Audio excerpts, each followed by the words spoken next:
right, folks. Well, it looks like everyone is mostly Hey, here. Rod. Before we're going to get started, welcome everyone to Real Talk with the Sexperts, Non-Monogamy Edition Part 2. We're thrilled to continue the conversation that was born out of a general need because I feel like we just scratched the surface last time, Mhm. and also out of general interest and request for another panel on non-monogamy. So we see a mix of new and returning guests, and we're so grateful that you've chosen to again be here with us tonight. And thank you especially to everyone who has submitted questions. I want to take a time and just honor your vulnerability and your willingness to share your curiosities and questions with us in advance. And we celebrate that you are taking agency in this space and feeling safe enough to come to us for advice and guidance, and you will be met with compassion and understanding here. So thank you for sharing those questions. My name is Jamie Azar. For those of you I haven't met yet, I'm the founder and host of Real Talk and also the owner of Erotic Expressions, my own private practice where I give people a non-judgmental, confidential, and safe space to unleash their inner prisons and reclaim their right to pleasure. We do that by turning shame off and turning pleasure on, and redefining relationships and intimacy and sex and sexuality on their own terms beyond binaries, sociocultural scripts, pressure, and expectations. So that's a little bit about me. I'm going to pass the mic over to Leah, who's going to introduce them and themselves, and I will also put the order of introductions in the chat for the panelists. Okay, hey y'all. I am creator of the Polynest. I've been polyamorous for almost 2 decades. I have also been coaching since about 2018. And I just help people navigate through the poly experience, whether it's polyandry, whether it's polygamy, whether it's, polyamorous confusion. And because there's a lot of that in the community. And I just try to help everybody that I can and break things down. I have people from, I would say, all walks of life. And we just try to, have a poly nest and a safe space for people to come to. And I offer counseling services, but I do just a lot of content online, to help people. And that's about it. Yeah, I'm just pretty simple, but I'm a whole lot at the same time. Thanks, Leah. Hello, I'm Love Coach Tam, and I do weddings as well as relationship coaching. So I started off doing same sex weddings. That's what I specialize in. A lot of my couples that I was marrying were asking about relationship coaching. So that's kind of how that spun off into the Wedded Bliss Love Academy and everything. And so I kind of specialize in non-monogamous relationship coaching for individuals, couples, throuples, polycules, and everyone in between. And yeah, that's what I do. I like to post lots of different poly terms, different dynamics, and things like that on my socials. And you can find me at Love Coach Tam here on Instagram, on Facebook, and all that jazz. 50 Shades of Wedded Bliss on YouTube is all about relationships, weddings, and polyamory. Yes, and I will include all the panelists' links in a follow-up email for our guests. So no need to memorize those or write them down. Thank you so much. Sasha, you want to hop in? Hi, I'm Sasha Thomas. I'm a mother, a widow, friend, lover, passionate partner, and I'm just a person that's been practicing and living non-monogamy in that lived experience for 20 years. I offer coaching and guidance to those that are exploring or deepening into non-monogamy, and particularly in adults in their like second stage of adulthood, empty nesters, and you know big changes happening in adulthood and looking for different types of relationship dynamics within and outside of their relationship, and just supporting them through their journey and sex, relationship, love, loss, and helping to redefine their intimacy on their terms. Perfect. Love it. Yeah. Jerry? Hi, everyone. My name is Jerry St. Louis. I'm in the Washington, D.C. area, and I'm the owner of Colors Healing, which is a private practice therapy group that provides individual group therapy. I do this alone, independently, and I also am a sex educator and a pleasure provocateur. I work with individuals who practice a lot of solo poly, And I lead that way in my own personal life. I work with a lot of Black and Brown people, and doing a lot of education, and trying to edge out the shame in open relationships. Love it. Perfect. Thank you so much.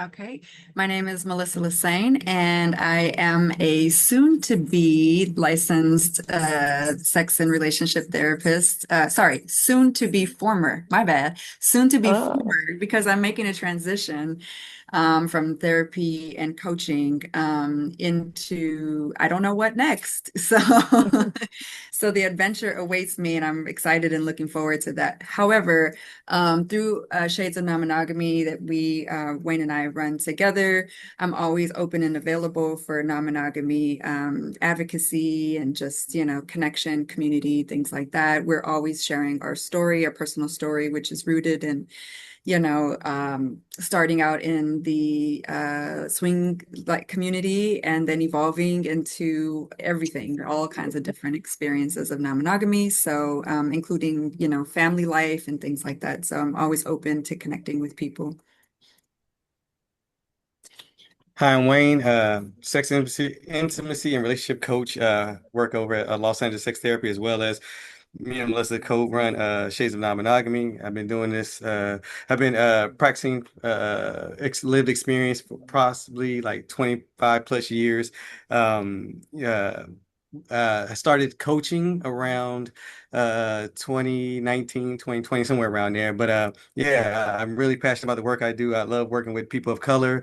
I'm all about helping to simplify, trying to help to simplify relationships and just kind of bring in a different frame or perspective of looking at things. And, like how I work with things, I take the non-monogamous framework and I apply it to all relationships, may it be monogamous or whatever, because it just works. It just helps. And so, yeah, that's kind of how I operate. And my name is Lacey Bond. I'm a certified sex, relationship, and intimacy coach and a sex and kink educator. I'm based in LA, and my background is that of a high control religion, purity upbringing. So I focus primarily on post purity healing, kink, and polyamory because that situation fucks you up. And I unfucked myself, and my mission is to help other people unfuck themselves. So getting into the polyamorous frameworks are very tends to be very healthy for people who come from a place that didn't encourage strong boundaries, and that's a big part of poly that I think is extremely important. Yeah. Awesome. Thank you all so much. And to our guests, we're here for you not only in this space, but also we want to connect with you in general. So we're here for you. Get to know us, follow our panelists, reach out, let's build relationships as well. So we're happy that you're here. All right, folks, we're going to get into it. I'll be honest, we have tons of questions to get through. So we're going to jump right in. And I want to start out with the first question that was submitted from a person who has just come out as polyamorous. And this person has said that people they've known for years are now giving their opinions. Some people have been supportive, some don't understand but support their decision to be polyamorous. And then there are those people that are telling this person that they're just wrong for feeling the way that they do because they're polyamorous. So this person is wondering, how do you handle moving on from those friendships and those people that aren't being supportive of this? And I'd love to see if you can use your hands. If you want to jump in, you're feeling ready. Feel free to take a minute to think about it too. Yeah, Lacey and then Jerry. Seeking out, like, first of all, that is really hard, and it is really common. But there are a lot of communities, especially online, around polyamory. I think Wayne and Melissa actually co-host an online ENM and polyamory support group where you can connect with other people who are in the poly community. And if you don't know where they are, go to your local Ren Fair. Uh, there's a big overlap between the polyamorous, like D&D, kinky, queer, and like role playing communities and tabletop gaming. For some reason, that Venn diagram is like a stack of pancakes. So seeking out support groups or communities and building new friendships with people who understand and recognize that the way you love is just the way you love and it's okay. D&D, someone asked, Dungeons and Dragons. or Pathfinder or any of the other tabletop role playing games. There's a big dovetail or overlap amongst those communities. It's a bugbear that I talk about all the time, but the main thing is that is a place that you can often find folks. Yeah, thanks, Lacey. Yeah, Jerry, and then Wayne and Melissa. Thank you so much. I really like this question because sometimes we don't know how our friends think about certain types of relationships until we get in them or until we start to kind of like talk about certain things. So I always say find your weirdos, find your people. There's tons of people that are even on this call that actually know about open relationships and how to kind of navigate those things. And another piece is who you are in a relationship has not much to do with the friendship dynamic unless you plan on sleeping with your friends. So if your friends are, in a sense, judging you for who you're romantically relate in a relationship with, a lot of that comes from their own thoughts of what they would do in their own situations. And so I wouldn't put myself in a situation to where I'm educating as much unless people were curious. I would educate out of curiosity, not for judgment. And then also find people who can like help you spread your wings. Poly and being in more an open relationship comes with a lot of learning, and sometimes you need a little bit of guidance from people who have kind of forged the road ahead of you before. Yeah, Wayne, Melissa, what's coming up for you guys? I just want to piggyback off of what Jerry just said. I think that it's more like about finding your people, just finding people that you align with. A lot of times we outgrow people, like with anything, right? When we start to educate ourselves around literally anything, think you can replace non-monogamous relationships with any other word, politics, religion, whatever you want to replace it with, right? Whenever as we grow, we outgrow people that are around us, and we just go find people that are more in alignment with us. We find support groups and all type of things, and it's okay. Sometimes we have to let go some people around us because they tend to hold us back or we regress and all the things, right? So we, like Jerry said, we want to grow, find the people around us, who are like-minded, and that's how we get to grow and spread our wings. I'll just quickly add to that because I think I heard a part about how do you navigate like the changes or the shifts in the relationships. Yes. And Yes. so well, in addition to finding your community and peoples and support and things like that, I think that in shifts in the relationships, if there are relationships that you do want to keep, that are important to you, I think, know that it's not an all or nothing thing. And sometimes it takes some time, depending, of course, you check in with yourself, depending on, how much you want to kind of nurture that relationship or whatnot. I just kind of wanted to put the piece that sometimes people who might initially have a reaction that doesn't feel favorable, things can change, and just kind of stay open and patient to that without, having to do all the labor, but just kind of a little seed to plant there that they. Yeah.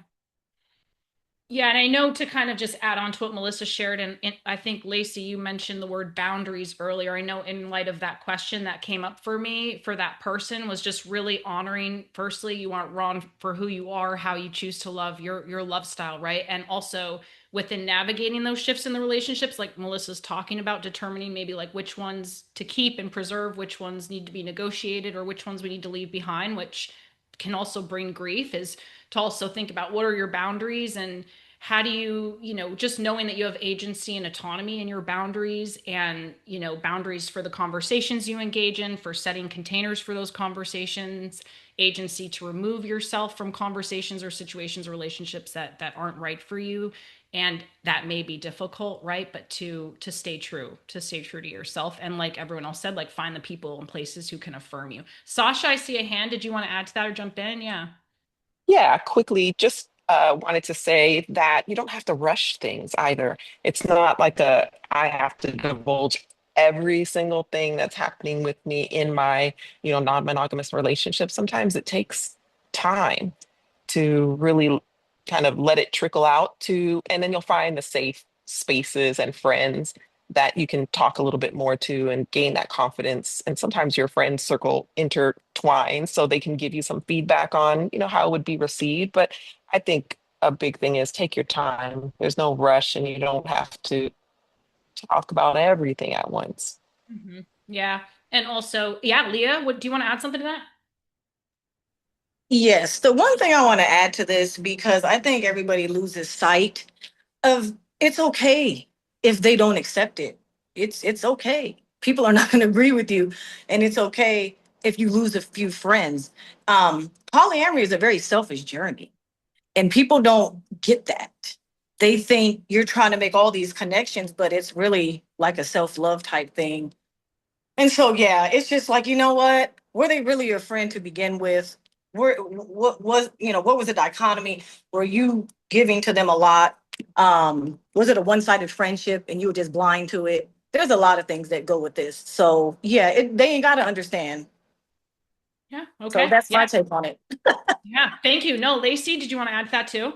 Just briefly building off what Leah said, like sometimes you find out you have a deep values mismatch with a friend, and it sounds like I'm reading the chat. It sounds like that's what happened here, and like it is rough to kind of like re-examine like, oh, what was this friendship based on if we have like these fundamental difference that like never came up until now. So like I think Leah's right, like it is totally fine to just drop people, and you can absolutely choose what level of detail you share with people about your love life, romantic, sex life, whatever. It's your life and your privacy, and unfortunately a lot of people don't get it, and it is stigmatized, but like there are tons of people, there are more people than you would think who get it.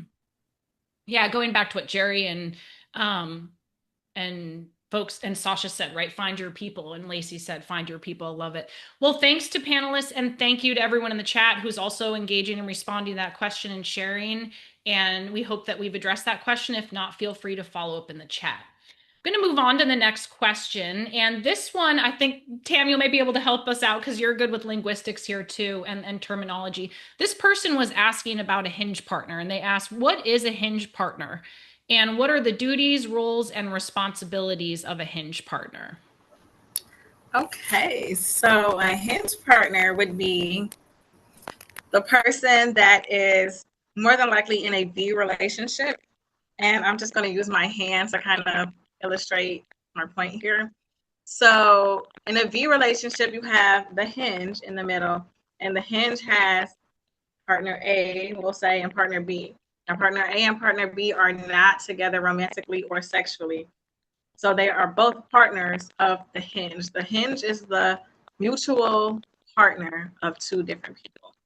And so the hinge, I mean, I don't want to say that their roles or responsibilities, like they have to do these things, but everyone should do their due diligence and be responsible for communication. And as a hinge, it is very important to communicate with both of your partners because they're metamors and you don't want there to be any drama or reasons where they would feel that you're tending to the other more. So just making sure that you're being not equal because everyone has different needs, but being fair is what I would say.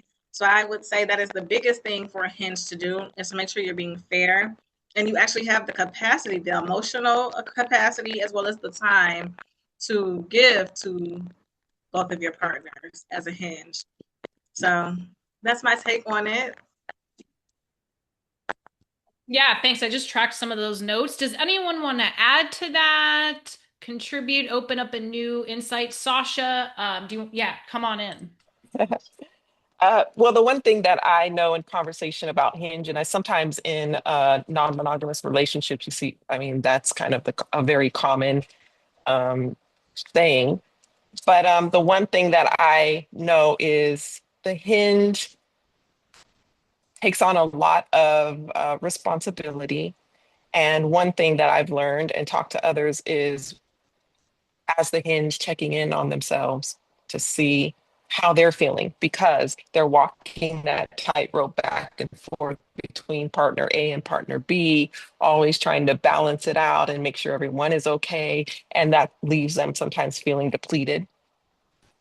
And overall, it could just damage both relationships because you just don't have enough to give because you're not able to, check in with yourself and see how you're feeling about things. A lot of times, also your voice is sometimes stifled because you don't want to hurt feelings or you want to just make everything perfect on both ends, and it's not always possible. So I encourage the hinge partner to really check in with themselves and express their feelings about being overwhelmed with their partners.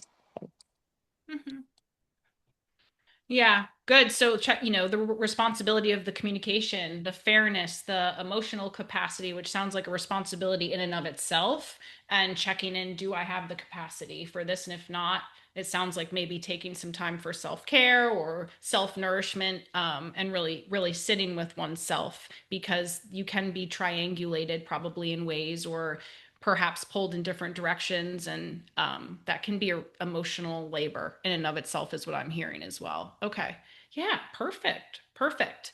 And we do see a question in the chat from Jermel, and I am going to get to that question and integrate it, and I have it on the document. So I see you and we hear you, and we're going to get to that in just a minute. Perfect. All right. So guests, panel, our guests in the chat, if you have any other questions about being a hinge partner or roles, responsibilities, feel free to let us know about that. But I think we got that one. Good. All right. So getting into the question in the chat, and also starting to think about how to introduce a partner to E&M who isn't very sexually open. This was another question that we received. So, how do you introduce a partner to ethical non-monogamy or polyamory who isn't very sexual open? Let's just start with that. Yeah, Wayne, you want to hop in on this? Thanks. This is a question that we get asked a lot. Like how, I think that, it's so many ways. What I encourage is to really try to do it together, because what could happen is that if one partner kind of like doesn't, he's afraid or whatever, or she's afraid because, if we talk about this, or we actually start to do this, then we'll put the relationship into motion. So I kind of like, I'm going to fall back, or I'm find excuses why I can't do it, show up or whatever, right? So what ends up happening is that one person tends to start that journey, and now the other person starts to feel left behind, left out. They feel like they can't, like they feel overwhelmed when now the information comes, or they feel like this person just knows so much more than them. So I always encourage it really as best as you can to do it together, go on this journey together. May it be introducing literature, or videos, or podcast, or whatever it is, and maybe go places together, or talk to somebody like together, because that gives you both the opportunity to create conversation between the two of you. When things come up, you can have that conversation, opposed to trying to really doing a journey on your own and then trying to bring it back, because it could feel really hard to your partner, that, oh wow, you're overwhelming me. So that's kind of just why I want to just leave that there. And the journey together doesn't have to be as I think Love Coach Tam was saying, that doesn't have to be equal. It doesn't have to be the same things, the same, the same experiences.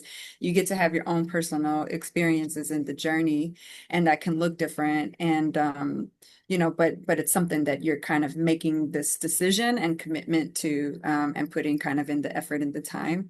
And one thing that we say on the podcast often is like connecting to your why. And that can kind of help you find your personal touch, your personal experience within the journey, that doesn't have to, be the same thing as your partner and everything that they desire or interested in. One last thing. I just thought about this as she was speaking, like making sure that this is what you both want to do, because if one person is kind of feeling resistant and not wanting to do it, then what are we doing here? Because sometimes people agree to things that they don't really want to do, and it makes it that much harder. So making sure that both parties are on board to what it is that, and agreeing to what it is that we want to do. So yeah. Yeah, Jerry, I see some emphatic reactions. Do you want to add to that or echo it? Yes, absolutely. I'd love to piggyback on both of you both just said. The first thing I wrote down was why.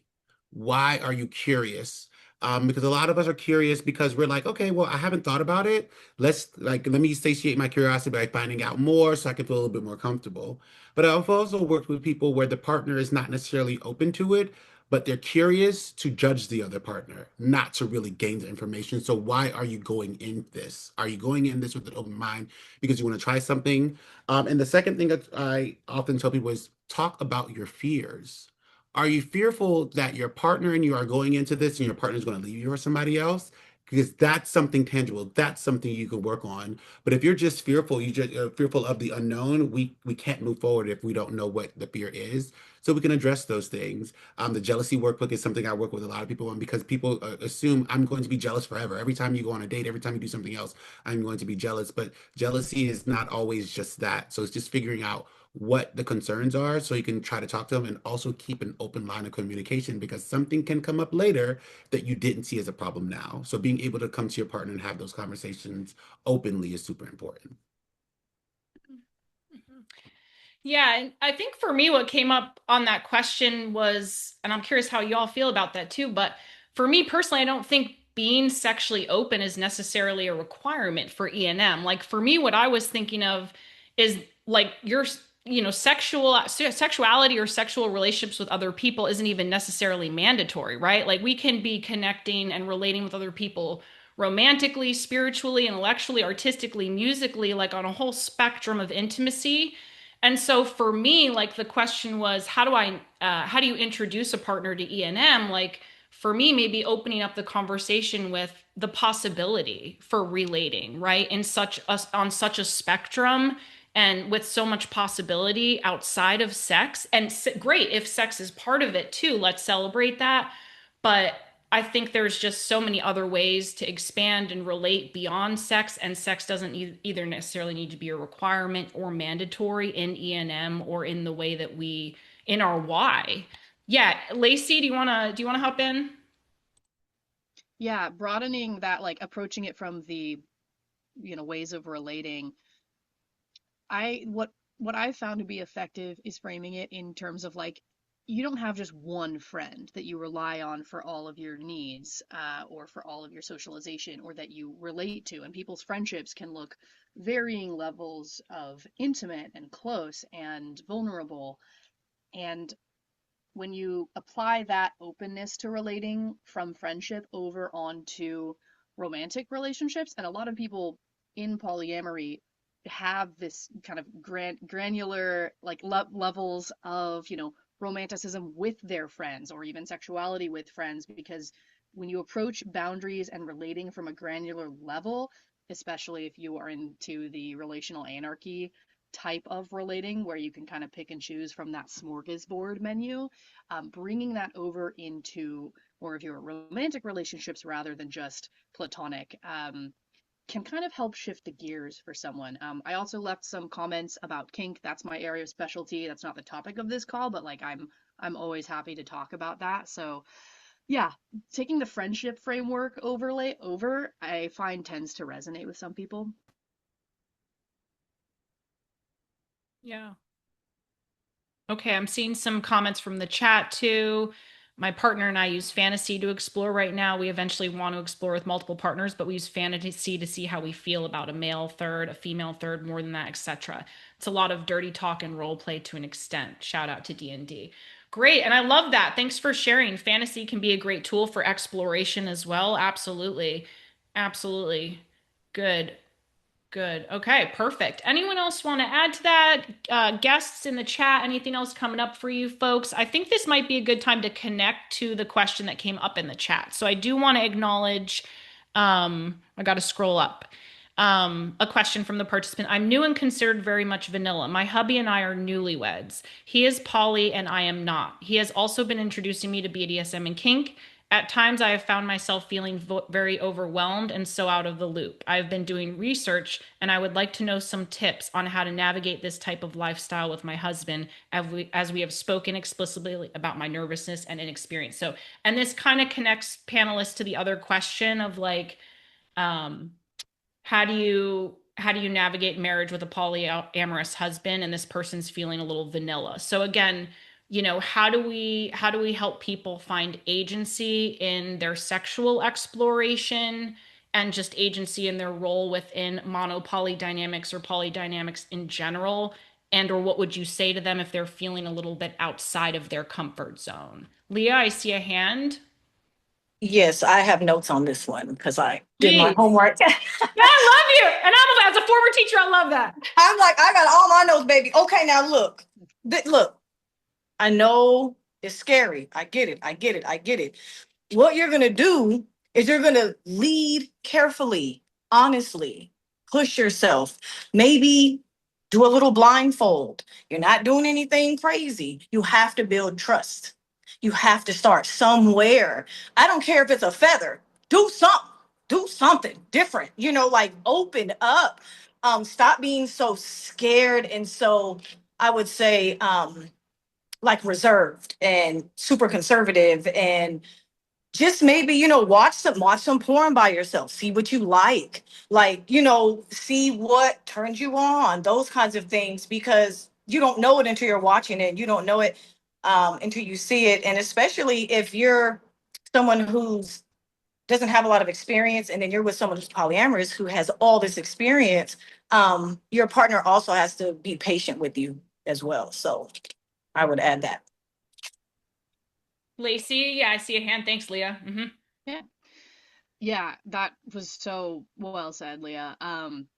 That building of trust so that you can step into exploring, a new relational style or exploring new things sexually or kink wise.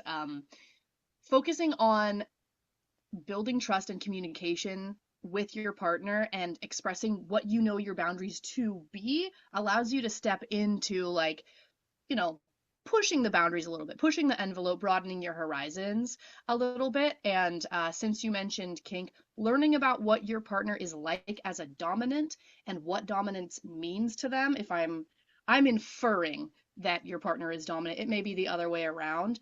But understanding what that role means to them and negotiating about what you want to try is really the key to safe, fun, healthy kink, even as we get like more advanced or edgy or further into taboo play, because it operates on a framework of exploring and understanding and accepting yourself so that you can co-create something with your partner or partners. And that does translate into polyamory as well, understanding what your relational needs are, as well as your sexual or kinky needs, which often overlap.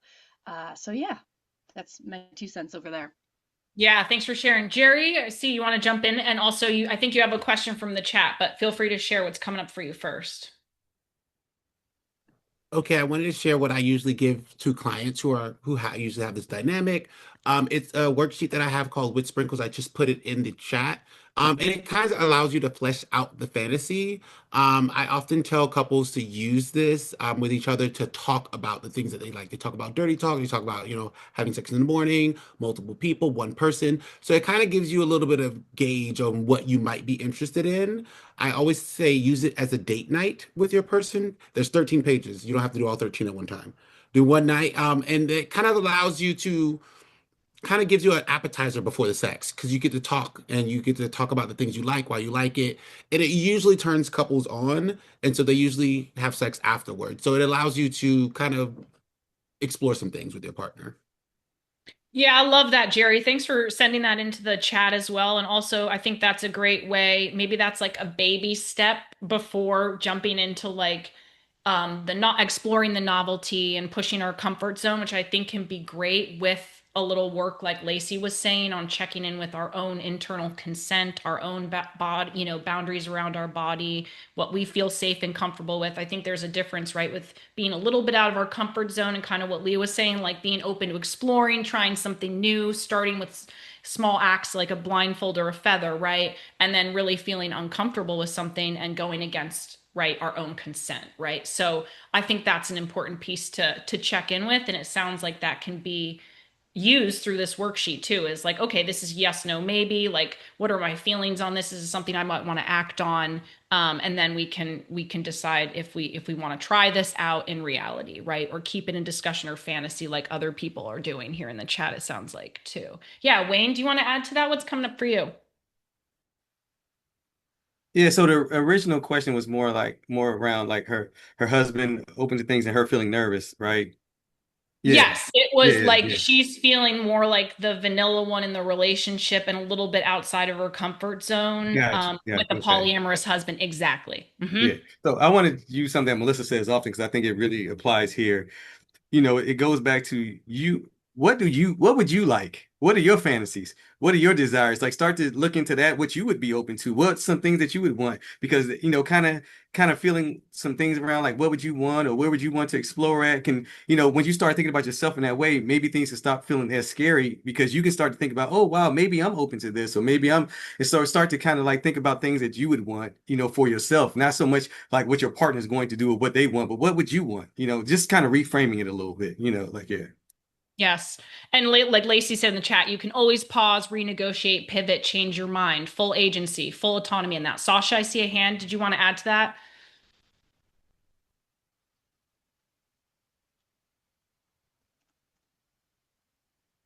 Oh, you're muted. Got it. I got it. No worries. So, I mean, the other tie into that is kind of that monopoly dynamic and relationship. And everybody kind of said everything that I was thinking already. But the one thing I do have to give props is to like the kink community. They have like, they have the manual when it comes to like communication and consent and like you said, agency and boundaries. And although you may not want to, engage in any of the kink or, activities, don't be afraid to kind of get in there and talk with somebody in that community or read some of the literature like that Jerry has, because it's for those of us that are not in that community, man, it's a great framework and guide for the monopoly relationship dynamic, which I have kind of gotten into, which is new for me. And even though I've been in it for a while, that monopoly relationship is really different for me.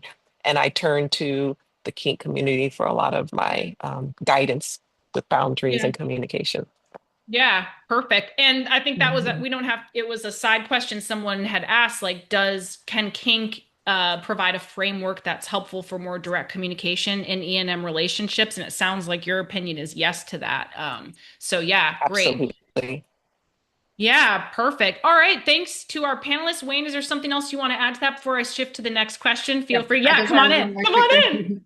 Come on in. Just a reminder that, speaking to this idea of being vanilla, like sex positivity isn't always about, doing the most and having to be so kinky. All this sex positivity is about honoring yourself, your sexuality, whatever it is. And if vanilla, and that's the term that you like, first of all, you don't even have to use that term.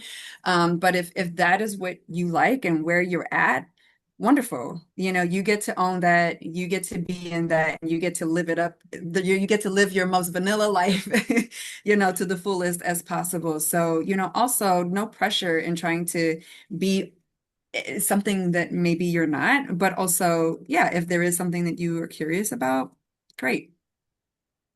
Yeah.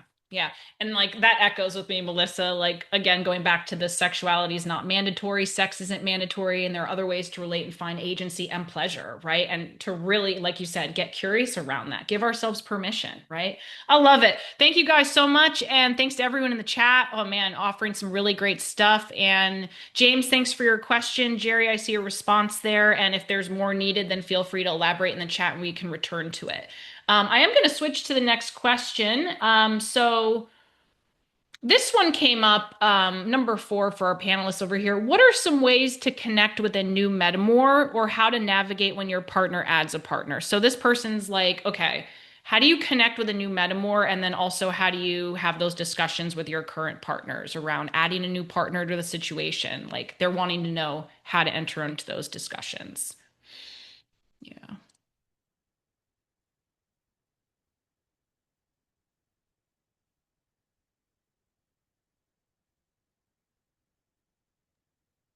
perfect. Yeah, Leah, you want to hop in? And then Love Coach Tam, Sasha, and Lacey in that order? I would say it's not the easiest to navigate when you're dealing with metamors, um, additional partners. You have to just start somewhere. So it can be simple conversations like, hey, I'm thinking about going out of town. Hey, I'm thinking about having company. Hey, what are you doing? Like checking in, just kind of feeling it out. Even if it's like a regular friend that's coming to visit, you put that out there. If they already have a reaction to a regular friend, there's going to be more reaction with a possible romantic connection. So you start slow, easy, and then to how to connect with the metamors, like for myself, because I've been solo poly for a long time. I have partners to where they're not really, it's not a metamor situation. And then there's some to where they're like, yeah, I want to meet. So it's every single relationship, every single connection is different for everybody. So there's no hard and fast rule of this is how you connect with metamor. This is how you tell them. It doesn't really work like that. Mhm. So that was my 2 cents on it. Yeah. We have Tam, Sasha, and Lacey. Hey, Love Coach Tam. Oh, there you are. There we go. Technical difficulties. Perfect. So I would say introducing a new partner, the best way is to just be completely open and honest and just say, oh, I met this person while I was out at this event and they were really, really cool. I want to get to know them a little bit more. And then just share a little bit about that person and why you're interested in the person, because your partners may have something in common with them. And if they do decide to meet or you want to introduce them or whatever, they'll already kind of have a feel of that person. Also being upfront with the new person that you want to introduce and let them know, I'm polyamorous, I'm non-monogamous, I have another partner or other partners, and tell them a little spiel about them and just go from there. I just feel like it's very important to just be upfront and transparent in the very beginning so there's no miscommunication or hard feelings about anything. And I mean, I've had to go through that before where I just say it. I mean, I don't think there's really any prescribed way, like Leah was saying. Like you just, I don't know, like just if you meet a friend or something, you'll say, I met this cool person out, like it's the same thing. So just let them know what's going on. And if you want them to get to know each other, then ask them how they feel about that. How would you feel about meeting someone that I was interested in? And if there's kind of like a negative feel to it, then you don't want to force it. You want to kind of find out why they feel that way. What are their jealousies or hangups or anything, and kind of talk through those things before introducing them so there's no drama. But yeah, just tell them, hey, I met somebody cool. I want you to meet them, or we don't need to meet right now. It's not serious, but I may be into this person. So that's my spiel. So Leah was kind of coming at it from the perspective of disclosing the new partner to the current partner, and Love Coach Tam, you're taking it from the perspective of how to disclose your current situation with your new metamor. Yeah. Sasha, what did you want to add to that, and Lacey as well? Yeah, I guess my perspective would be being I'm a metamor somewhat, like I'm that person. And then sometimes there's like an established kind of metamor that's been around for a long time, and then you have someone new. And in that aspect, it sometimes a little easy because we've probably been through a few where we can actually approach that person and say, hey, it's, here I am, and establish a relationship with that person. So it's really nice if you're kind of an established partner and new metamors come in. But the one thing that I've learned is to really be okay with not being okay with my person's other partners sometimes, right? Being okay with that and understanding that that's the relationship that they have together. It doesn't necessarily involve me, and that's kind of that hinge thing going on. But just to be okay with it and not feel bad that I don't, connect with everyone that comes into my orbit, and it's okay to feel that way as long as you're communicating in a really healthy, way, just to create those boundaries about around yourself. So one thing I've learned is definitely be okay not being okay. That's powerful. Thanks for sharing, Sasha. Yeah, Yeah. Lacey, Wayne, and Leah. Um, we talked about, it's not prescriptive and it really does come down a lot to communication and emotional competence, which is the most attractive thing I think personally. But if you want like options of if you are interested in meeting a meta, finding an activity or an outing where you're able to all focus on something else. Like I went to a drag show recently that like was a great opportunity for like a partner and a meta to hang out and like focus on something that you're all into and engage in like a community and meet other people situations like that if you are into the more kitchen table or garden party styles where people know each other and have interconnected relationships even if they are not dating each other. Activities and outings like that can be a good opportunity to explore that, and if you're not the type of person who prefers parallel, which is where you don't really interact with your metamors. Yeah. So just Thanks. Yeah, options. Wayne and Leah. Perfect. Yeah, this Go ahead. Okay. This is just a simple, perspective than practical advice. I think just remembering at the end of the day, this is a person. This is another person. I know sometimes we can kind of get hyped up or whatever. This is non-monogamy. This is my metamor. All this is like, at the end of the day, this is another person. And so, you just treat them like a person that you would, like if everybody said, like you would meeting anybody else. I mean, I suppose that could be difficult if you have some social challenges and difficulties like I do sometimes, that alone can kind of be difficult. It's like, social situation, new people, that's scary. But even that, like you get to be authentically you and best that you are because they get to kind of see who they're really dealing with and vice versa. So even if it is awkwardness or discomfort or whatever, that's okay too. It doesn't have to be like this pretty package that you know, present. Yeah, and I know sometimes it could be fear-based as well, like just fear of the unknown, right? Like, what is this person? Who is this person? What are they, just comparing myself and just all the things, right? Especially newer people coming into it, all the things of these things pop up for us. And I think that sometimes we can, the hinge or whoever the person is in the middle can kind of help with that sometimes is by kind of sharing a bit more about the person they're interested in and why they're interested in this person, all the things to kind of take that boogeyman and that fear out of it. Like, I just think it's helpful, so yeah. Yeah. Thanks for connecting that back to the hinge question too. Leah, last comment here, and then I'm going to go to the next question. Yes, just real quick. I am very open, honest. Everybody knows I'm poly. I literally should have it tattooed on my forehead. What the problem is, with the whole metamor situation and new partners and acceptance, that's why I said to lead with just saying, I'm going to have a friend, I'm going to hang out with a friend to just see how they handle it. Because when you rip off the band-aid and you just tell them right out, like, hey, I'm interested in this person, they're going to come over, you'll have a whole blowout. FYI, just so you know.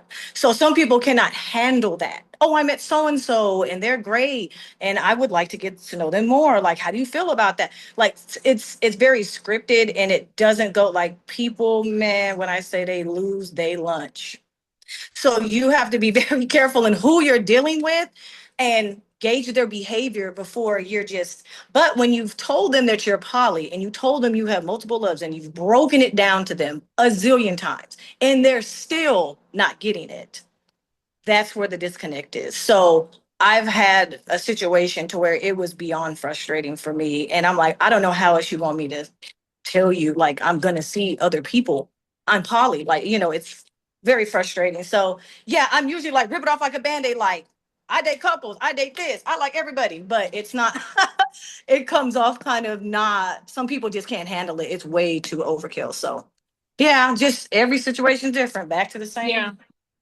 And it sounds like, and every person is different. Yeah. And even maybe, for some people, even before, like setting the container and agreements Right. at the get-go, right? Like off the bat, like for how do we even want to share and disclose when we're meeting other people and when and at what point and how much do you want to get front loaded, right? Along that way too. Mhm. Yeah, perfect, perfect.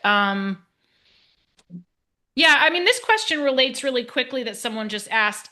Did panelists, anyone want to speak to previously feeling unsafe or insecure of being direct about like you being polyamorous or introducing metamors or even if, you personally want that, like how did you guys overcome that?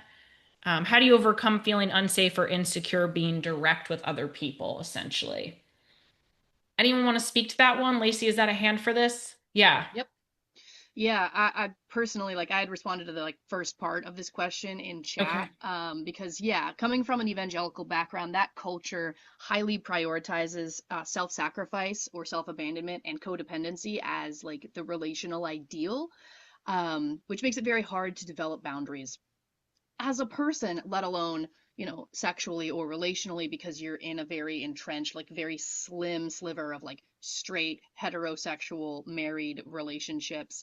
For me, actually finding a nurture based DS Dom sub dynamic in which I felt secure to be myself and communicate about boundaries and needs without judgment. And in fact, where doing that was encouraged and necessary for the relationship helped me a lot with owning needs and being direct, because I was previously very people pleasing oriented, which I still fight against. But kind of learning that self sacrifice or self abandonment breeds resentment, and you can't really sustainably have a like healthy relationship if you are constantly always focused on regulating the other person or taking care of the other person's like needs to the detriment of your own. Finding out where the line of where it is appropriate to self-sacrifice or not, like self-sacrificing for your children, very healthy. Self-sacrificing for a boyfriend, maybe not.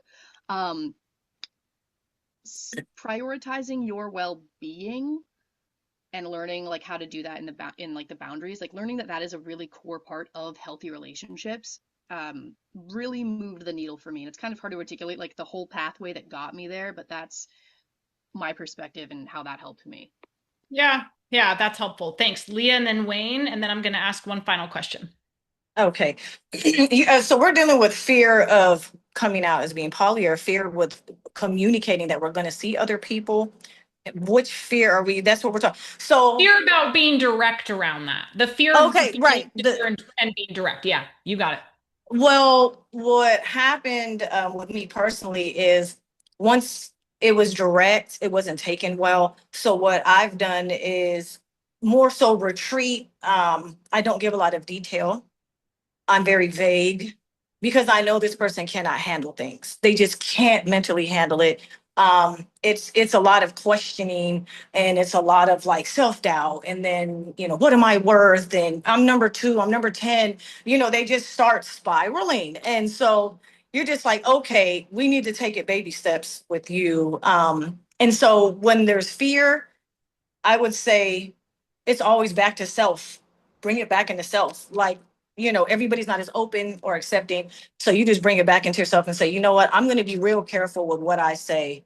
When I'm dealing with certain people, and you'll find people you can, be open with, and people that you're like, oh yeah, let's not talk about this because you don't, sit well with it. So yeah, I'm just saying, come back to yourself and, you know, don't worry about it too much, and just don't And tell a lot. And like you said, everyone's different. And Right. what I'm also hearing is we can also be direct and gentle with Right. it. Like we Right. can have a gentle startup. We can set a container for the discussion. We can check in with our fears and insecurities beforehand, prepare ourselves, prepare that person, and then enter in direct and transparent and gentle as well. Again, or maybe we go in a little more, maybe not so gentle with other people that have capacity for that, Right. that directness right off the bat. But absolutely, yeah. Wayne, what did you want to add to that? Yeah, this I feel like this is a pretty layered, conversation. It's, we trying to make it really concise in a short period of time, so I'll keep it short. I think that I want to start with saying just like again, like discernment, right? Are we trying to date monogamous people and trying to change them to be non-monogamous, right? So we have to start there. Like, what is this person's, where are they at, right? Because we can like who we want to like, right? At the same time, though, can they handle who we are? And I think that we start there, so we can avoid a lot of those conversations at the beginning and just kind of cut those out because some people just may not really, they can say like, oh, I don't know. And we try to convince people and things like that nature to try to get them to be with us. And I think that we, at that point, we're doing a disservice to not just ourselves, but to them as well. So again, just kind of going back to who are we dating? Like, what does that look like? So yeah. Yeah, and what are our values? And do they align with that person's values? Right. Yeah, good. Perfect. I want to ask one more question here to kind of wrap us up. And we did get to most of our questions today, but the final question, just kind of zooming out and taking more of a holistic perspective for number 9 here. How do race, gender, class, age, or neurodivergence impact access to or experience in non-monogamous communities? Jerry, I know you wanted to speak to this one. I'd love to hear from you. Yes, thank you so much for giving me the opportunity to speak to this one. This is so important. When I think about race, I date all and any races. However, when I go into certain spaces, not everyone dates all and any races. And so I think about certain spaces that don't necessarily welcome me, but treat me as a prop. For example, race play is a thing. There are people who get into race play. I am not that girl. I will never be that girl. But there are certain people who seek out people of certain races without telling them that they're into race play. And so that's not a space that is very welcoming and very open. It's just something that's very uncomfortable, to be honest with you. And when I think about diagnoses and disabilities, there's apartment complexes here in DC that don't have ramps. So everybody can't live in that apartment complex. And so when I think about, openness and poly, there are very obvious barriers because if I want to go to a sex party that's on the fourth floor of a walk-up building and I'm in a wheelchair, how am I supposed to get in there? So we're thinking about accessibility, and we're also thinking about invisible diagnoses as well. A lot of people deal with anxiety. A lot of people deal with depression.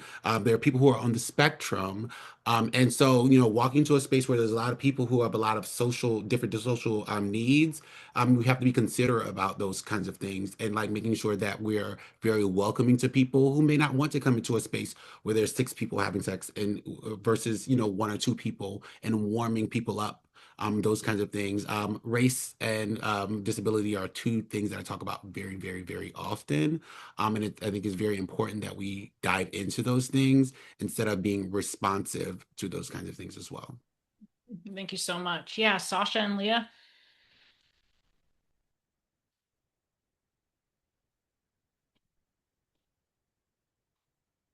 You're muted, Sasha.